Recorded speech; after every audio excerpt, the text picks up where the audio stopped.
हाँ जी बिल्कुल, Multan metro bus मंसूबे की मॉनिटरिंग के हवाले से कमांड एंड कंट्रोल सेंटर का मंसूबा गुज़िश्ता कई साल से इल्तवा का शिकार है। 6.25 साल कबल इस मंसूबे ने मुकम्मल होना था, लेकिन फ़ंड्स की अदम दस्तयाबी के बाइस ये मंसूबा मुसलसल इल्तवा का शिकार होता हुआ दिखाई दे रहा है, जिसके बाइस मुल्तान मेट्रो बस के जो कमांड एंड कंट्रोल सेंटर्स के जो तमाम जो मामलात हैं वो आर्जी दफातर जो मुल्तान मेट्रो के हवाले से बनाए गए हैं वहाँ से चलाए जा रहे हैं, जिसके बाइस मेट्रो बस सर्विस को मुश्किलात का भी सामना है। बाज़ाब्ता तौर पर जो मॉनिटरिंग है वो नहीं हो पा रही। मंसूबे के अल्तवा का शिकार होने के बाइस जो मंसूबे की जो लागत है वो हर गुजरते दिन के साथ ही बढ़ती जा रही है। इस हवाले से महकमा ख़जाना की जानिब से, पंजाब हुकूमत की जानिब से 7 करोड़ 48 लाख रुपए के जो फ़ंड हैं वो कुछ वक्त पहले जो है वो इस मंसूबे के लिए जारी किए गए थे, लेकिन उन फंड्स की यूटिलाइजेशन जो है वो नहीं हो पा रही, क्योंकि मंसूबे की जो मुद्दत है वो सरकारी कागजात में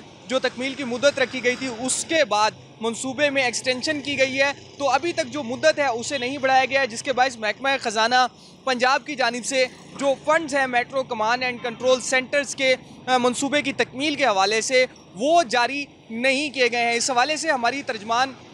जनूब पंजाब सेक्रेटेरिएट से बात हुई है, जो इस मंसूबे को देख रहे हैं। उनका ये कहना है कि मंसूबे के एक्सटेंशन ना होने के बायस जो फंड्स हैं उनके अंदर थोड़ा सा तातुल पैदा हुआ है, लेकिन वो आइंदा चंद रोज़ में जो मंसूबे की मुद्दत के हवाले से नई कोटेशन जो है वो महकमा ख़जाना पंजाब हुकूमत को अरसाल की जाएगी, जिसके बायस जो रुकने वाले जो फंड्स हैं वो जारी कर दिए जाएंगे। और उम्मीद यही जाहिर की जा रही है कि गुज़िश्ता 7 साल से ये मंसूबा जो ताख़ीर का शिकार है उसे मुकम्मल कर लिया जाएगा। जी।